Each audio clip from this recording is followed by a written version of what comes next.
Ang problema doon sa sitwasyon niya, parang nasa kalagitnaan na siya eh. Well, actually, feeling ko nasa 75% na ng niya eh, ng buhay. Pare, kunyari ginto, nasa 40 ka na. Halfway ka na ng buhay mo. Dapat ngayon medyo ka na, cruising ka na. 'Di ba? Parang ka na, hindi naman cruising pero kumbaga parang medyo may alam ka na kung saan patungo yung may ka direction na. Hindi ka naman kumbaga hindi ka na masyadong naghahabol. Oo. Parang ka na, nandun ka na sa point na tangina, nagtatrabaho ko para sa hobby ko, nagtatrabaho ko para hindi wala ka na doon sa rat race. Na nagtatrabaho ka para na yung kinikita mo napupunta na lang sa binabayad mong bills. Oo. Parang gano'n. Sabi. Yan tama. Actually, yun nga kumbaga sa Dota, nagfa-farm ka na lang ngayon. O kumbaga sa Diablo, nasa Paragon ka na. Oo, nasa Paragon ka na. Oo. Naghahanap ka na ng mga uniques. Naghahanap ka na ng mga unique items. Yan. So, hindi na kumbaga hindi ka na yung nagpapa-level up ka pa. Yung mga tipong magano ka na lang, magte-testing ka na lang, magte-test ka ng mga iba't ibang builds. Yan. Parang kunyari ngayon, nagte-testing ako gawa ng mga video, ganyan, nag-edit, nagte-testing ako mag-podcast. Na ito yung mga bagay na mga hindi ko nagawa nung bata pa ako eh.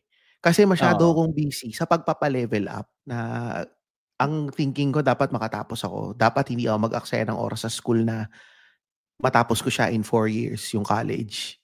Na parang ganun. No, na dapat inuumpisa na natin to dahil umiinit na ang usapan natin eh. Sa tingin ko, ito na yung ating intro. Welcome nga pala mga papa. Ito nga pala si Ingo at kasama natin si Tristan.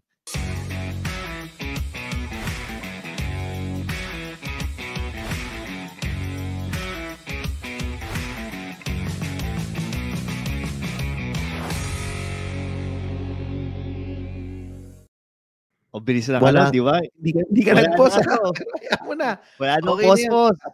Yung pause na lang natin, doon na lang natin ilagay sa ito po si Tristan. Tapos doon na natin ipasok yung intro music na yan. So, yun nga. So, parang, ito nga, yung sa...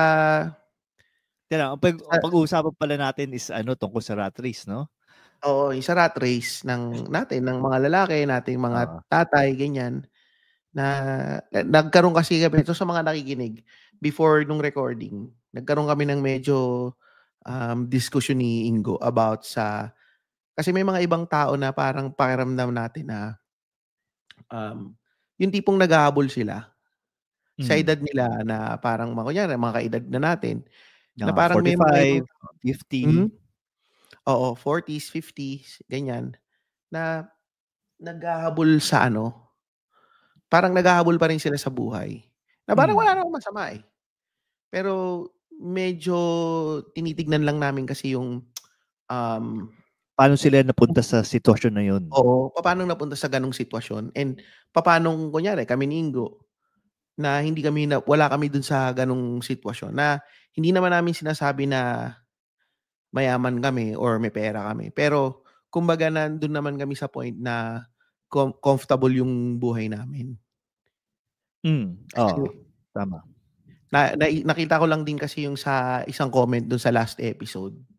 Sino ba yung nag-comment? Babasahin ko na. Ito, si Louis Job Coronacion. Sabi lang niya dito sa isang episode, ganun ba kapangit tumanda sa Pilipinas? So, parang... Pero in general, pangit talaga ang tumanda sa Pilipinas kung ikukumpara mo sa ibang bansa. Pero, ayun nga, dahil nga kumbaga sa video game, nasa tayo, New Game Plus tayo. Nasa Torment tayo, nasa Torment 4 tayo kung sa Diablo reference. Mahirap talaga. So, kailangan talaga kahit paano may pang-mitigate tayo sa mga ganyan, sa difficulty ng buhay.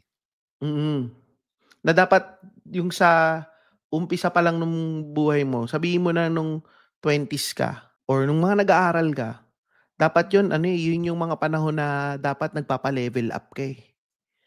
Na tipong, i-relate ko ulit sa game.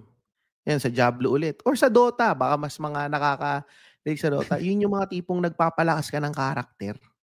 Oo. Yung karakter mo, yung sarili mo, pinapalakas mo, pinapa-level up mo, depende sa mga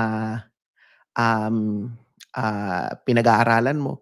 Na kumbaga, hindi ka nag-aaksaya ng oras sa mga sa mga bagay na sa tingin mo hindi ka naman magle-level up. Parang ganun. Oo. Kumbaga, ganito gagawin mo. Nagsa-side quest ka as much as possible. Nagsa-side quest ka kasi dun sa lahat na ginagawa mo mga side quests, nagle-level up ka eh. Nakaka-gain ka ng experience eh. So, dapat dun mo yun ginagawa sa 20s mo. Pero, yun, sa tingin mo ba, ng mga 20s nasa critical, yun ba yung critical age natin? Sa 20s? Feeling ko ang critical age for pag-establish ng career nasa 26 hanggang 30 Oo, mga ganun. 26 to 30. Yung mga 20s, mga early 20s tsaka mid 20s, may leeway ka pa para magbulakbol eh. Pero alam mo sa totoo lang, yung sa akin nung 20s ako, kasi nga galing ako sa yun nga parang mahirap yung buhay ko eh, mahirap yung buhay namin eh. Tsaka nag-working student ka dun eh. So parang maaga kang nagtrabaho, ayun, mas matagal ka nagtrabaho kaysa sa akin. Ito pare for context lang sa lahat nag-umpisa ako magtrabaho 17 years old ako. First year college. From 17 hanggang dumating ako dito sa Australia. Nagtatrabaho na ako. Kumbaga never ako tumigil magtrabaho. From 17 years old hanggang ilang taon ba ako? Kasi natanggal ako sa work, 'di ba, nung lumipat ako dito sa Australia. So from 17 hanggang 35 or 36 years old ako. Nagtatrabaho ako. Kung hindi pa ako naalis doon sa trabaho, hindi pa rin ako tumitigil ngayon ng magtrabaho. Parang nagkaroon lang ako ng bakanting 3 months na wala akong trabaho. From nung 17 ako hanggang nag-36, 37 ako. So, parang yun yung naging buhay ko na. Na hindi ako nagkaroon ng mga puwang para gawin yung mga hobby, mga bulakbol. Passion. Totoo, wala, hindi ako nagkaroon ng mga ganyan. Pero kasi sasabihin mo, sorry na-interrupt kita. Hindi, okay lang kasi parang ang hirap lang na, for example, nasa Pinas, yung mag-iisip ka na, sige, ito yung plano ko sa buhay na at this age, dapat ikakasal na ako, dapat meron na akong sasakyan, meron na akong bahay, yung mga ewan ko kung masasabi ko pang kung basic pa ba yun. Pero by the time na nag-climb up ka sa corporate ladder, kasabay mo din mga inflation. So parang ang hirap din na tataas nga yung sweldo mo, pero tataas din yung presyo ng mga bilihin. Na parang maasar ka na lang. Ako, to be honest, naasar ako ngayon dahil iniisip ko kung itong sinisweldo ko ngayon sa Pilipinas, sinisweldo ko nung 2010, masasabi ko mayaman ako. Pero yung sinisweldo ko ngayon, parang wala, middle class pa rin ako. Magkano ba ito? Tayo lang, wala naman tayong audience dito. Dito? Magkano ba yung sweldo mo? Magkano ba yung sweldo mo ngayon? Kaya ko na lang. Kaya ko na amortization, kaya ko magbayad ng monthly amortization ng Raptor, ganun. Magkano ba monthly amortization ng Raptor?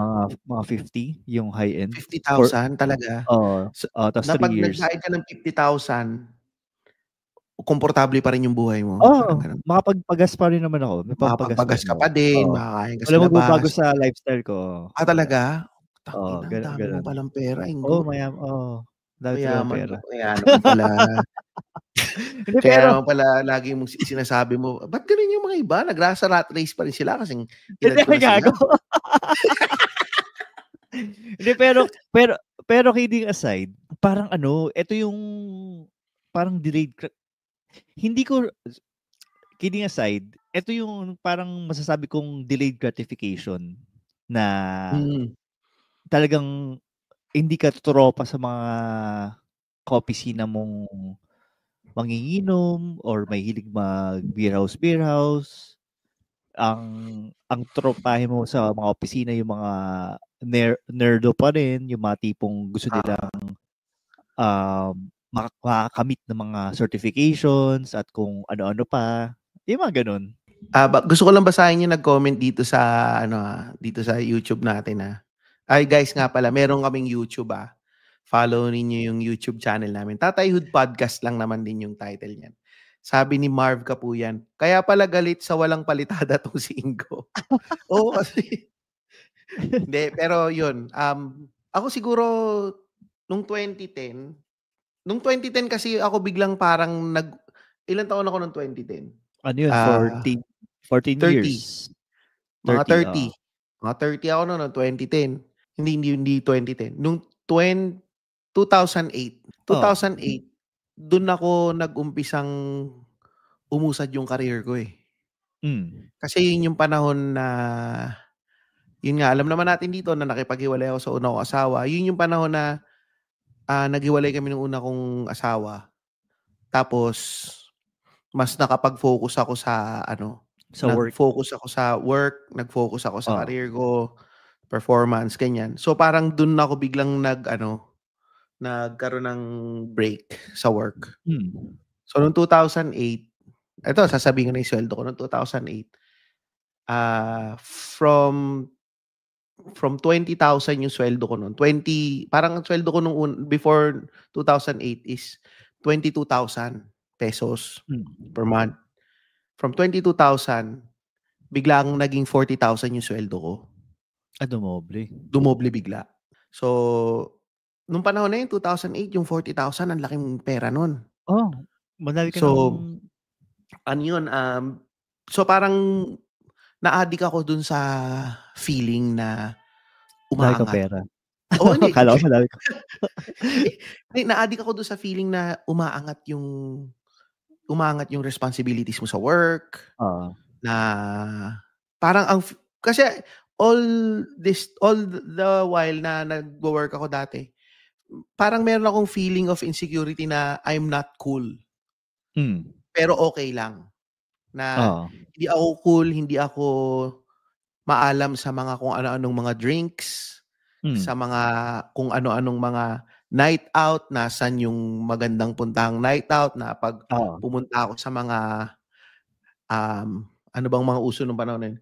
Sa mga Blue Onion. Hindi ba, alam mo, sa Eastwood ako nagtatrabaho.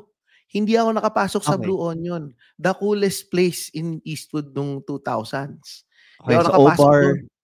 Tsaka hindi ko alam yung mga ganyan.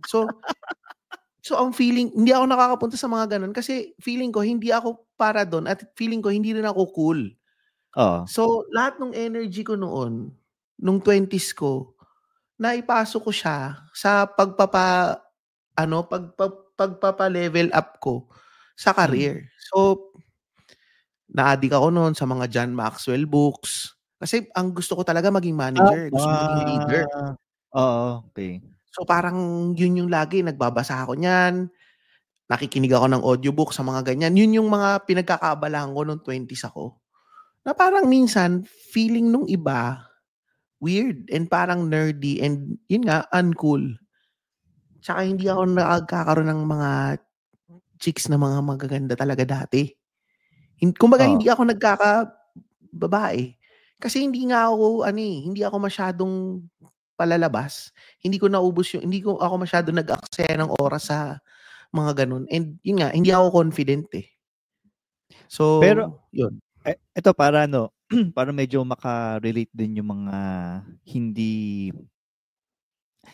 yung iba yung corporate world nila. Kasi sa mga nakikinig, kami ni Tristan, medyo IT related. Well, IT talaga yung pinag-startan namin sa career namin. Tapos eventually, nag-progress kami. Medyo na-lihis na kami sa IT. More on sa IT pa rin ako. management. IT ka pa rin ba? IT pa rin ako. So bagay, IT pa rin naman ako ang ginagawa ko. Pero management, IT pero disguised as management yung yung ginagawa ko. So anyway, parang ang point lang naman namin ni Tristan is parang don't waste your time dun sa mga ibang bagay na hindi ka namang magbe-benefit in the long run. Oo, okay lang na okay lang na manood ka ng sine once in a while, makipag-inuman paminsan-minsan. Pero hindi naman pero make sure lang na yun nga katulad sinabi ni Tristan na addict siya sa progression. Make sure lang din na magpo-progress ka sa career mo na ako ang thinking ko diyan kung this year na-hire ako sa isang company, dapat next year may bago akong skill na natutunan doon sa 1 week na duration ko. Kasi parang ang hirap sabihin sa boss mo na, "Boss, increasean mo naman ako."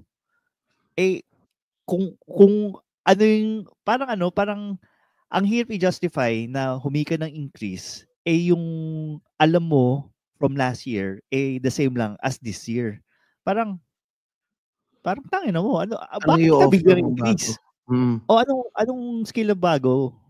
So, ayun. Though, Tsaka ewan ko. ito pa, Ingo, yung iba kasi sinasabi, hindi kasi, ito kasi yung passion ko eh. Gusto kong i-follow yung passion ko eh. Ganto, blah, blah, blah. Ito nabanggit ko to doon sa isang episode sa 30-40. Pakinggan niyo yan, yung 45 ka na. So, yun yung episode yan. So, na-promote pa. Nabanggit ko tayo yung tungkol sa passion. Yung passion, hindi naman yan basta-basta sinabi mo, passion ko to eh. Hindi. Meron, isang bagay lang yan na minsan hindi mo inaakala na magiging interesado ka. Gawin mo lang. Tapos pagka natikman mo na, pag nagawa mo na, papasok na sa yung maaadi ka. Na parang ito nga, parang yung sa trabaho nga eh. Na focus lang yung na shift lang ako dun sa trabaho na gusto ko gawin nga to, subukan natin. Hanggang yun nga parang na-addict ako sa progression. Na naging passion ko na yung dapat ganito, dapat next year ganito. Na parang ang nangyayari sa akin noon, every 2 years nag-iiba ako ng role. Kasi na-addict ako dun sa point na masyado na akong magaling dito sa role ko na to. Parang wala nang bago. Gusto ko ng bago. Wala nang challenge, na wala nang, kumbaga, nabo-bored na ako. Parang ganun. So, after 2 years, mag-a-apply ako ng ibang role within the same company. Pero sa mga nakikinig, ang feeling ko sa sinasabi ni Tristan, nabobore ako, pero siyempre, hindi naman ako lilipat sa ibang role kung wala ang increase. Oo. So, yung bottom line lagi dito is may increase yan kapag sabi ni Tristan, nabobore ako. Pero siyempre, okay lang mabore kung lilipat ako is mas taas yung responsibility pero same pay sa inyo na yan, kumbaga. Pero ang nangyayari, ito sa akin iba lalagay ko pa. Pero nung lumipat ako dito sa Australia, hindi ganoon. Okay na yung position ko sa Pilipinas before eh. Paglipat ko dito sa Australia, binigyan ako magandang role, pero naramdaman ko na hindi pa ako ganun ka-equip para mag-manage ng tao dito. So, ginawa ko, bumalik ako from the start. Nag-level 1 support ako, help desk, ganyan. Ginawa ko ulit kung ano yung pinakauna kong work. Na parang nagkaroon, sorry. Pero di ba, pag mga immigrants, gano'n naman yung yung... Oo. Well, nung nilipat kasi ako dito, parang project manager eh. Tapos... iba yung sineta expectation sa'yo. Tapos okay. naisip ko, hindi naman ako, parang naramdaman ko na hindi pa ako ready. Tapos ginawa ko, tapos nakakuha akong trabaho na support manager naman. Sa isip ko, hindi pa rin ako ready. Parang hindi ako magaling dito sa ginagawa ko. Baka kailangan ko, one step backward One step backward ako. Nag-umpisa ulit ako sa pinaka-umpisang-umpisa. Level 1 support ulit ako. Hanggang nag-work my way up ulit. So, ang tagal ko na same lang yung sweldo ko nun. Parang siguro mga 3 taon. Lumilipat-lipat ako ng trabaho. Hindi ako nagkakaroon ng increase na sweldo. Pero nagkakaroon ako ng increase sa skill. Sa skill. At mga experience. So, yun. Ganun yung nangyari sa akin dito. Tas yun nga, di ba, lagi mo ko inaasar. Tangina, bagong work na naman. Mga talon-talon lang talon-talon lang Kakala nung iba, yung kakatalong ko ng work, kada talong ko is tumataas yung sweldo ko. Hindi. Umabot pa nga sa point na meron akong sweldo na nabawasan ako ng, pay cut ako. Kasi gusto ko lang yung role na yun dahil may matututunan ako. In that way, yun naman yung naging goal ko talaga. Pero ano yan sa mga nakikinig, iba't ibang strategy lang yan As long as, ayun nga, iba't iba yung strategy. Pero yun, balik lang tayo dun sa passion. Meron kasi akong kakilala na nagulat ako.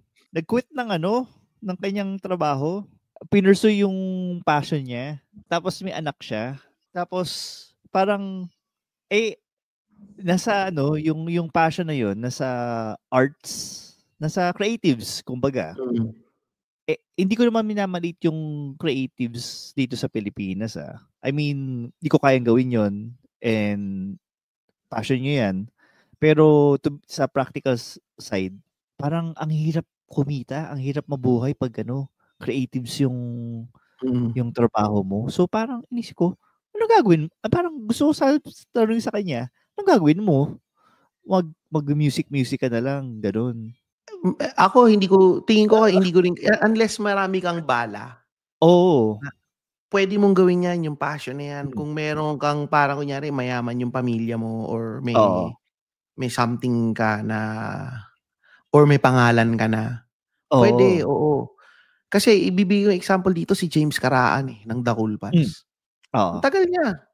Yung comedy, passion niya yan Pero, naka on the side yung tapos nagtatrabaho siya may office job siya.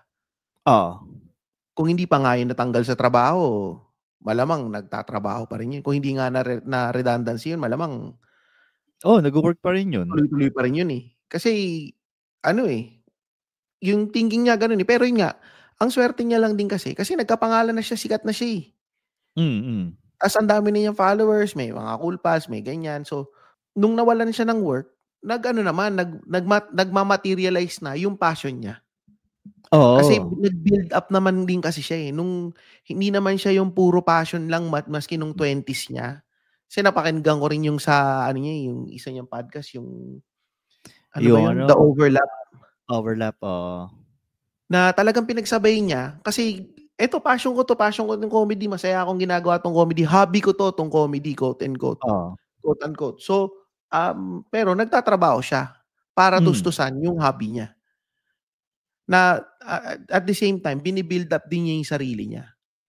Hanggang to the point na nabuild na niya yung comedy, portfolio niya. Pwede niya nang iwanan yung trabaho niya, yung comedy na yung bumubuhay sa kanya. Problema niya ngayon, wala na siyang hobby. Trabaho na niya yung comedy. Kasi trabaho na niya yung comedy. Pero yun, magandang example yan ng kumbaga, isa sa mga success story. Sabi nga pala ni Marv Kapuyan, kailangan katulad ka ni Ingo na madaming bala para magawa yan. Actually, hindi. Kasi ang hobby ko is computer lang So, napaka matipid na hobby to. Sabi ni Ken Arlegi, parang item lang sa Dota. Hindi mo muna bet hanggat wala ka pang pamalit. Pambili na. Ito, binabasa namin yung mga comment dito kasi naka-live stream kami nito sa YouTube pero unlisted siya. So, kung gusto ninyong makasama sa discussion real time, lang yan. Ifa-flash ko sa screen dito kasi video episode to, di ba? I-video natin to kasi so, tanggalin na natin itong comment ni Ian para ipakita natin yung ayan, www.patreon.com/papapatreon. Murang-mura lang yan. Lang yan, parang kumbaga to support the podcast, para may pambayad kami kay Ambet sa artist yan. Tsaka nagpaplano din kasi kaming mag-release ng merch. Oo nga Tutulungan pala. kami ni Cheap Life gumawa ng mga merch. Di mo pala nakagawa ng Google Form. Anyway. So, yun. Para may pang-pondo lang kami sa merch na igagawin namin. So, na-i-announce ko na tuloy yung merch. Pero, yun. Pero, ayun nga, balik tayo kay James. Isa sa mga success story kay James, na may day job siya, tapos na-establish niya yung kanyang hobby, tapos naging successful na siya sa huli. Meron akong kakilala naman, undergrad siya. Di ba critical dito sa Pilipinas na may diploma ka for some weird reason. Anyway, meron siyang side hustle na nagbebenta siya nagbebenta siya. Ano naman, kumikita naman siya. Hindi ko nga lang alam kung magkano yung kinikita niya. Pero ang feeling ko doon is nabulag siya doon sa, uy, kumikita na ako. Bay pa ako magtutuloy sa pag-aaral. Feeling ko similar din yan sa mga nasa contact centers na, uy, kumikita na ako ng kung magkano, kahit magkano. Hindi ko na kailangan habulin pa yung diploma ko. Nangyari sa akin yan. Anong nangyari na sa'yo yan? Nung nagtatrabaho ako sa Pizza Hut. Parang binibigyan ako ng extra hours ng manager namin. Tapos sabi sa akin, kumikita ka ni. Huwag mo nang pasukan yung subject mo. Kuhanin mo na yung extra hours mo. Kasi kulang siguro sila sa staff. Parang medyo sinisilaw ako sa extra hours sa Pizza Hut. Sabi ko, naku sir, feeling ko nga kaya hindi ako na regular doon kasi ang kupal ng sagot ko Sabi ko, sir, ayoko naman kasing maging hanggang dito na lang ako. So kailangan kong pumasok sa school. So yun yung naging So hindi ako na which is tama. At saka medyo kupal. Actually, kupal dyan yung manager kasi pinagsasamantalan, i-exploit yung mga undergrads. So, yun. So, ayun, similar doon sa kakilala ko na ayun nga, nasilaw sa pera, hindi na tinuloy yung pag-aaral, not sure kung itutuloy niya pa rin. Pero parang unless na magkaroon ka ng sobrang big break na milyon yung kinikita mo na masusustain mo yan hanggang pagtanda mo, parang ano yung fallback mo? Ano yung plan B mo? Masasabi ko din naman yan kahit sa corporate Ano ba yung plan B ko? Actually, ako, bigla ko napaisip, ano ba plan B ko? Parang wala akong plan B. Ang plan B ko yata magtanim lang ng ng kung ano-ano sa bakuran namin. Nagtatanim ka nga Actually, ako ngayon napapaisip ako ng plan B ko ngayon. Sa totoo lang na sinabi mo yung plan B. Well, actually, ang plan B ko pala, ibebenta ko yung bahay namin. Yun. Alin? Ayun ba? O nga, no? Ang plan B ko pala parang retirement namin Para ako kasi yung retirement namin yung pinaparent namin na bahay. So, parang nandun lang siya. Kahit na naisip namin na, maganda na itong ibenta. Kasi dumoble na yung presyo niya. Pag binenta ko siya, bayad na yung utang lahat So, pero hindi ko siya binibenta. Kasi, ang naging thinking nga namin is, ito yung retirement natin. Retirement. Oo. Pag nag-retire ako, ayoko naman din yung aasa ako sa mga anak ko. Maski pa paano, gusto ko meron kaming pera. So, yun yung pinaka-plan B ko sa ngayon. Tsaka tumama sa loto. Yun pala. At least yung loto dyan, legit. Pero, ayun, actually, yun lang naman yung yung ko sa work ethics, yun naman yung comment ko dun sa work ethics, yung sa mga sa passion, kung hahabulin mo ba yung passion over yung consistent na stable na career job, na career, unless sobrang ang tawag doon, sobrang exceptional ka. Sobrang exceptional ka. Sa tingin ko, maging successful ka nun. Pero kung Pero kunyari, passion mo na nga. Yun nga, passion mo, kunyari, arts. Tapos hindi ka naman ganun kagaling. Parang, ano ka lang, mid-tier ka pa nga lang. Sabi mo, hindi, passion ko to eh. Parang, tas hindi ka rin naman ganun kasipag pala. Na gumawa ng mga, ano mo, ng mga, sabi mo na, kunyari, ano ba passion mo? Arts, kunyari. Hindi ka naman masyadong masipag mag-drawing. Painting. Painting. Gusto mo lang yung parang, pag meron lang akong inspiration, doon ako magdo-drawing. Wala. Tangina pa. Wala talaga. Hindi, yun nga, yung passion, yung motivation, dapat dyan kumikilos ka muna. Tapos dyan papasok yung passion mo.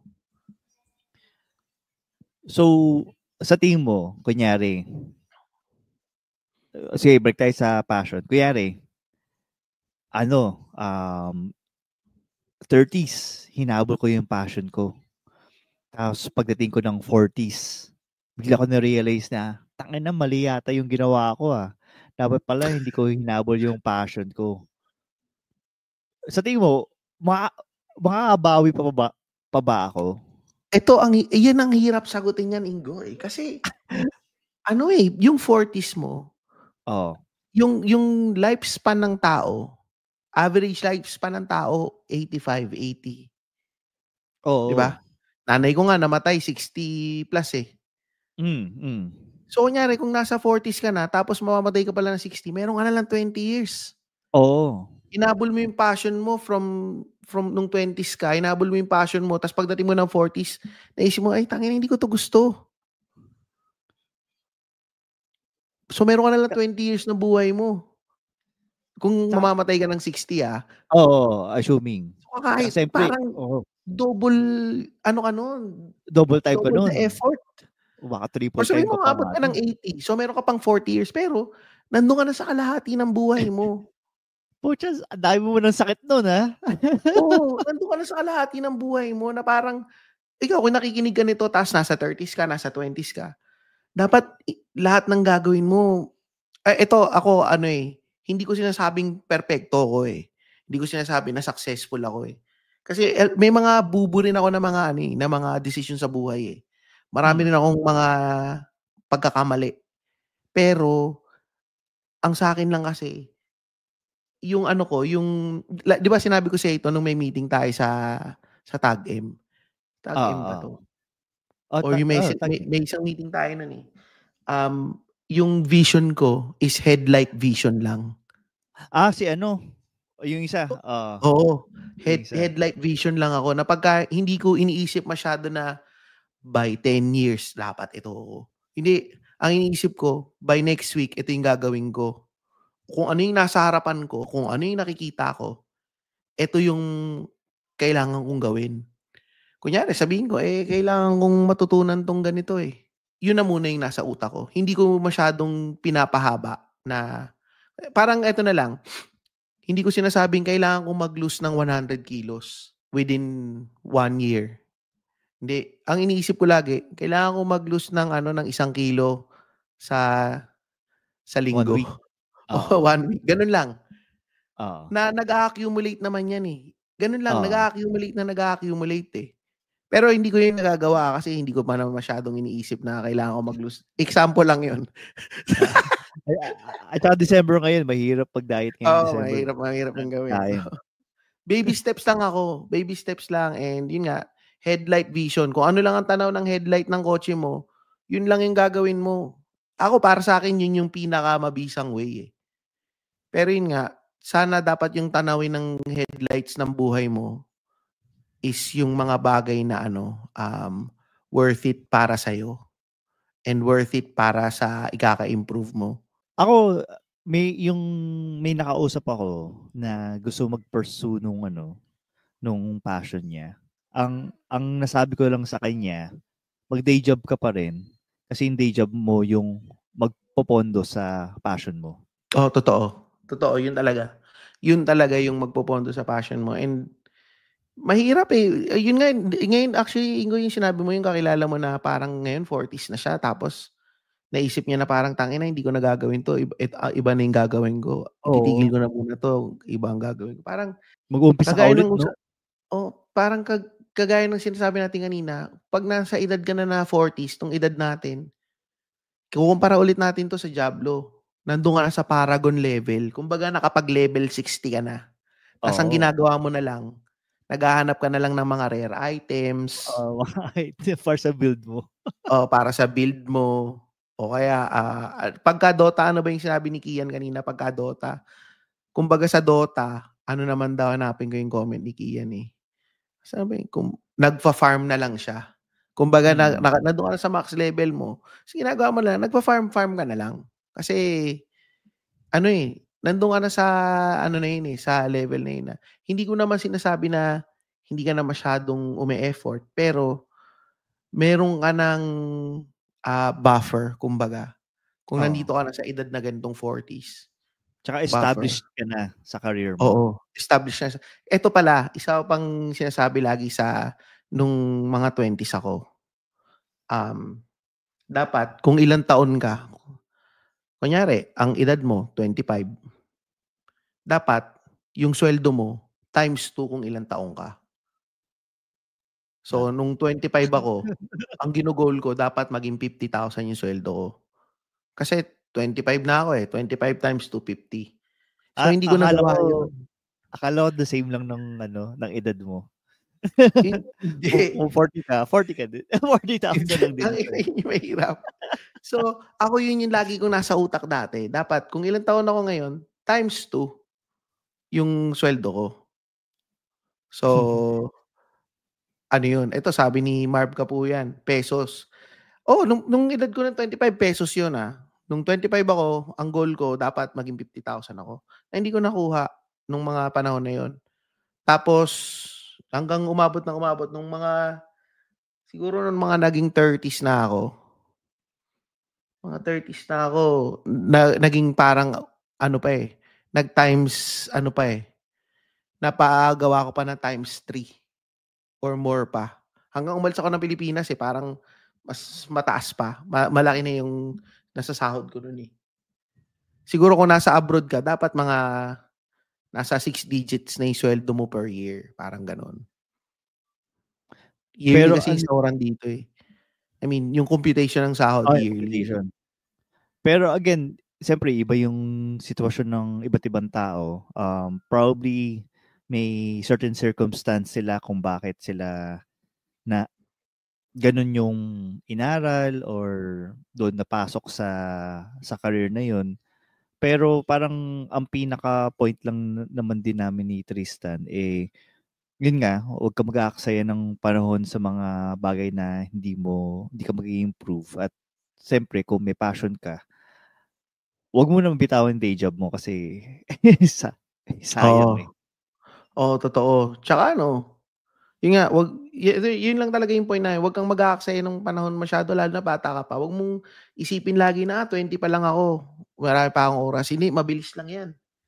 Kaya nga, isa pang hindi ako nag-aksaya ng oras is nung nagpunta ako sa Lipa para magpunta kay Deaning Dermatology. Yan ang hindi sayang yung oras mo. Yan yung nagpunta si Tristan sa Pinas para manood ng stand-up comedy. Tapos kinabukasan, pumunta siya sa Lipa. Talagang sinulit niya yung oras niya. Sinulit ko yung oras ko. Kahit sandali lang ako dyan sa Pilipinas. Sinulit ko. Nanood ako ng Cool Pals. Tama ba? Tama. Nanood ako ng Cool Pals. Kinabukasan, nagpunta ka sa Lipa. Nagkita ba tayo nun? Saan? Nung umuwi ako nun. Nagkita tayo. Oo nga, nag-record tayo na. Yun yung huling recording mo sa Machong Chismisan. Di na importante yun. Tapos, nung andito pa si Tristan, umorder siya sa Origins M&L ng kape para may kumpara sa mga kape sa Australia. At siyempre, pero very comparable yun yung Origins M&L. In fairness. Siyempre, coffee celebrity si Vince ng The Broden Podcast ang gumagawa niyan. Tsaka ano pa? Ayun, tsaka umorder dahil nasa South ka, Tristan. Di ba umorder ka din ng Kitorific? Oo, Kitorific Kitorific PH. Nag-try ako niyang sa ng Las mga Piñas lang nila. yan Oo, pwedeng i-grab eh. Pwede mong i-message sa Facebook. Umorder pa nga ako itong si Kevin, hindi man lang ako binigyan ng free. Nagbayad pa nga ako eh. Sana naman nakatigim tayo ng libre. Si Kevin talaga Dahil ako lang Kevin Pero good yan. Sabi mo, kahit pinopromote namin yan, hindi kami umaasa na bibigyan nila kami. Magbabayad kami dyan dahil nga, worth it yung sinusupport namin yan. Tsaka worth it naman yung mga binabanggit namin na mga produkto dito. So, hindi kami binabayaran nitong mga to Kami pa nagbabayad sa kanila. Bumibili kami sa kanila. Gusto lang namin silang suportahan kasi nga, yun nga, worth it naman yung mga produkto nila and high quality. Tsaka, kaya kung gusto nyo naman kami suportahan, follow nyo lang kami sa socials namin na nasa episode description. At kung gusto nyo kaming directly suportahan ni Tristan, punta lang kayo sa patreon.com/papapatreon. Tsaka guys, sa mga nakikinig gusto lang namin humingi ng tulong din sa inyo. Kung hindi man kayo magpe-Patreon, or lang, i-follow nyo lang kami sa Spotify. Kasi meron lang kaming ginugol ni Ingo na number of followers sa Spotify. So, para sana maabot na. Medyo malayo pa yung kami sa target namin. Pero, kung 3 yung Spotify account ninyo, ipang-follow na niyo lahat yun or gumawa kayo ng mabagong Spotify account. Oo. I-follow nyo kami. Follow nyo kami. Or i-share nyo kami sa mga ibang mga kaibigan ninyo na i-follow naman kami sa Spotify para lang madagdagan din yung community natin and para ma-meet lang rin namin yung target ng followings namin. Yun lang. Salamat. Okay, yun. Salamat mga papa.